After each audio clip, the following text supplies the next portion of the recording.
They're combing the streets. Searching house to house. If they arrest you two, they will take you to their headquarters, and you will not return. I'm more concerned with the 6-foot cat man who's got claws that can cut through vibranium alloy.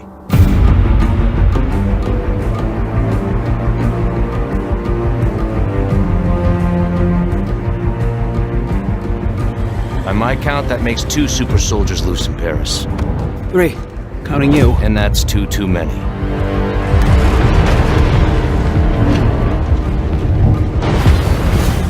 I'll be there before the sun rises.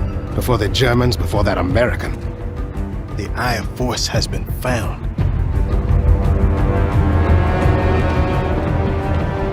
Please, just stick to the rooftops. Be careful. Stand beside me. When am I not?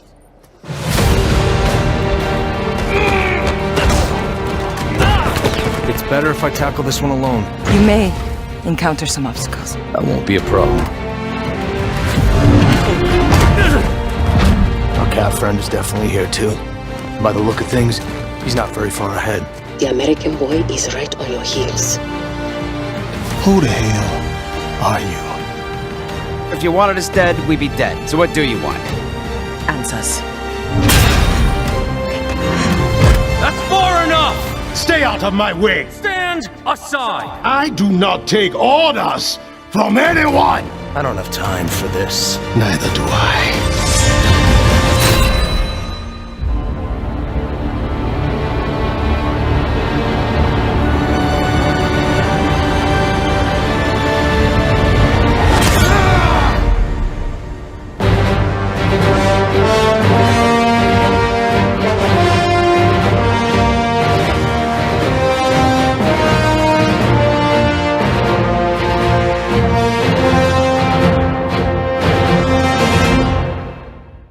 It's my pleasure to introduce one of the greatest storytellers in video games, my good friend, Amy Hennig. Amy, come on up.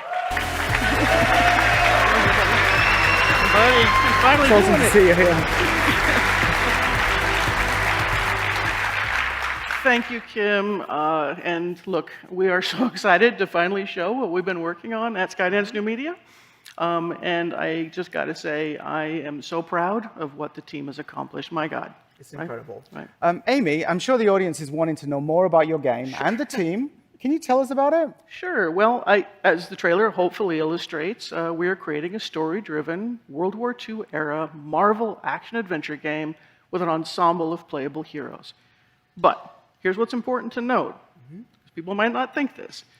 This isn't some custom demo that we made just for this show. That's our game. That is your right? All the sequences you just saw in that trailer are all pulled right out of our game, running real time in Unreal Engine 5, no smoke and mirrors. Yeah.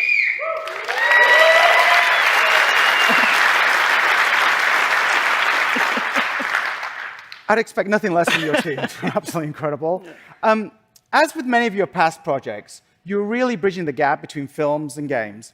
But this is a whole new level. What's different nowadays compared to the old days? Yeah. Well, look, I mean, you and I have known each other for what, over a decade now? Over a decade, yeah. Right. And we immediately hit it off, and I think it's because we've been chasing the same dream, right? True, yes. Which is to create richly interactive experiences that are cinematic, immersive, and make you feel like you're in a movie, but with all the player agency that you expect from a really great game, right? Absolutely. And in the past, this has always felt like it was just beyond our grasp. But I think we're finally crossing that threshold. Yeah, we're trying our best. Yes, we're trying our best, yeah. And look, when we're telling a character-driven story, it's critical for us to be able to really faithfully capture and honor every nuance of our actors' stellar performances. So we've been incredibly grateful to be able to partner closely with our friends on the MetaHuman team to tell our story. Tell us a little bit about the visuals in the game. Well, again, thanks to Epic and the Unreal Engine development team, we've been able to leverage some of the new Nanite and Lumen features being released in 5.4. And honestly, this is really helping our team to achieve a level of visual fidelity that enables us to present this authentically grounded Marvel universe. Okay. All right. Well, let's go a little bit deeper and see some of these features that the team has used by firing up a level in the game. So, let's do that. Sounds good. Okay. First, I'd like to introduce two of my colleagues, Colin Hennon, our cinematic animation director.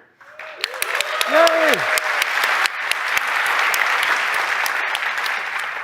And Roman Adiola, our director of photography.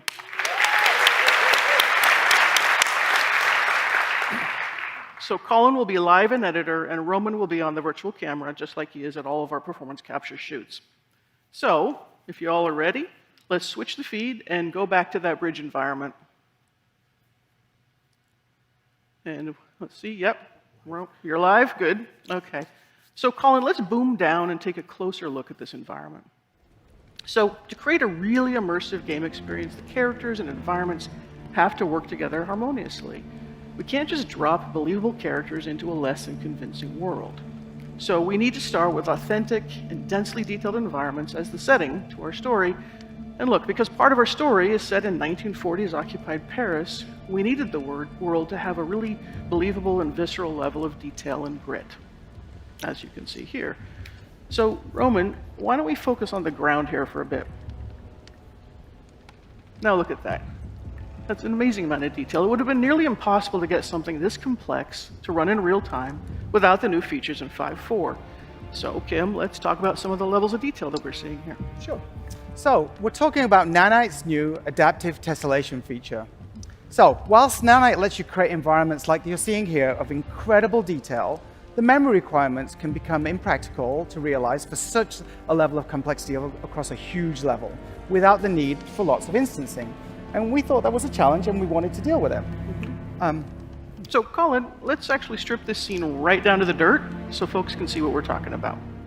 So, see how simple this is? Relatively simple ground plane. Actually, let's show the triangle so you can actually see what's there. Just a few hundred triangles. Let's pop it back to the beauty render view.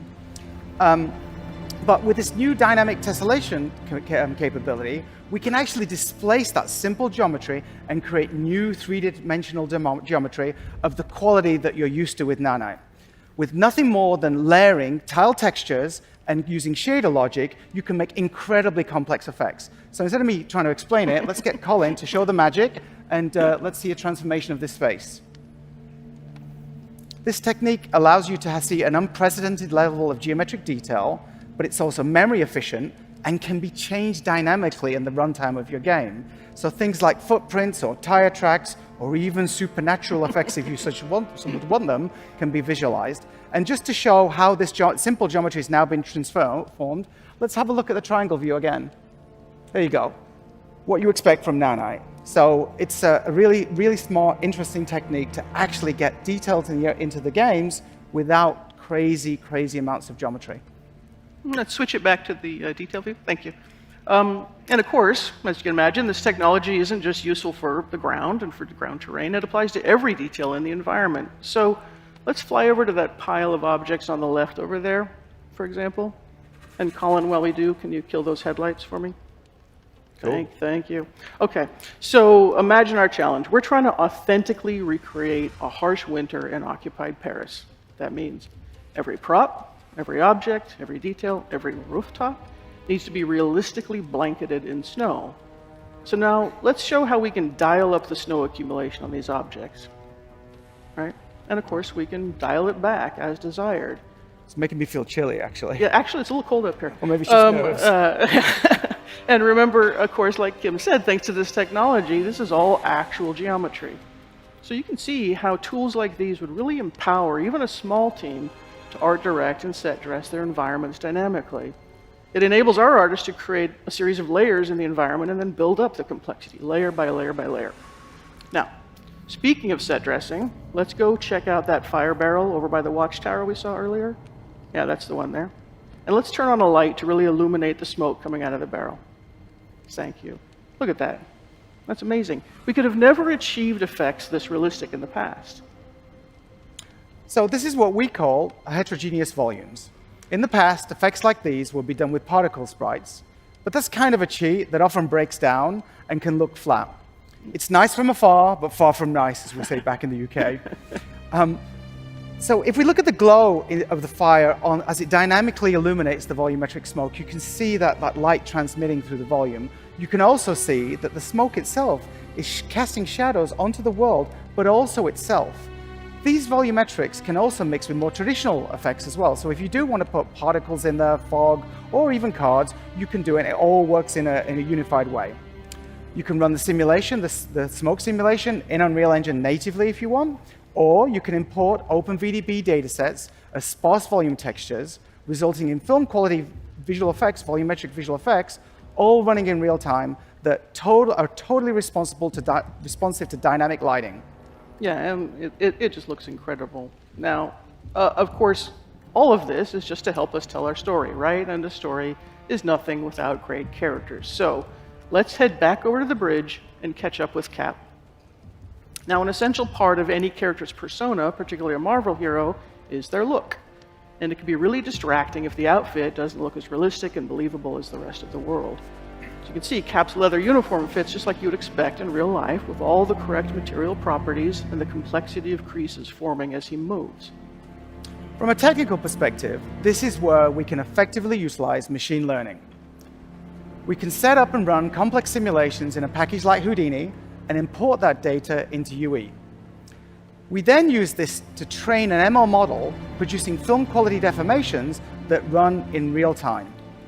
But none of this matters without great facial performances. So let's bring Azuri, T'Challa's grandfather and our Black Panther, into this scene, this time with his mask off. But I know who you are, Captain. America's hero, dancing around in red, white, and blue underwear. That shield that you hide behind does not belong to you. You are unworthy of it. All right, and as he pauses here, Roman, why don't you go in really close and really show everybody the detail that we have in these models. It's insane, right? Like, Amazing. It's essential for us to retain every nuance of the outstanding performance that our actor, Kari Payton, brought to Azuri's character. What you just saw there were untouched metahuman animator solves. Mm-hmm. So working with the metahuman process, we've been able to honor our amazing actors' performances and faithfully transform them into equally powerful digital performances. Now, of course, it all starts with the actor's talent, and we're fortunate to have two of our cast with us in the audience today. So I'd like to introduce Drew Moorline, who plays Captain America. Yay!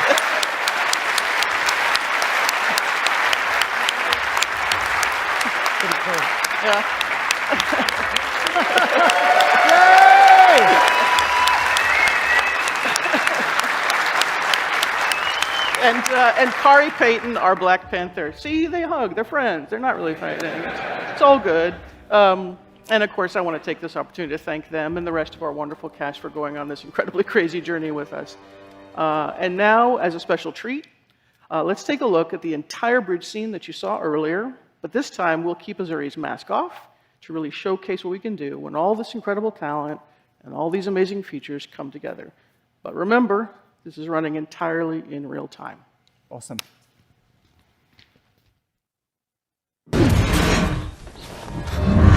That's far enough! I'm here on the business of the United States government. Yours is not the only business here. Stay out of my way. Stand aside! I do not take orders from anyone. Turn around, boy. Go home. Look, pal, I don't know who you are. But I know who you are. Captain. America's hero. Dancing around in red, white, and blue underwear. Says the man dressed like an overgrown house cat. That shield that you hide behind does not belong to you. You are unworthy of it. I don't have time for this. Neither do I.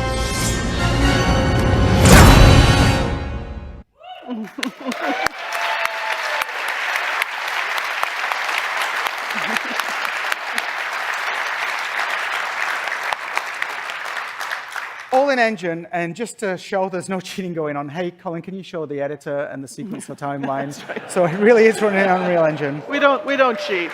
Yeah. So, absolutely incredible. I've never seen performances in a video game that are so believable. The storytelling, the action, I can't wait. It's going to be so good to play. Anyway, Amy, Colin, Roman, thank you so much for showing your game. Thank you. Thank you. Can't wait for it to ship. Yes. Okay, we better We'll get on with the back show. to work, right? Yeah. Yeah, All back to work. Bye, Back to work.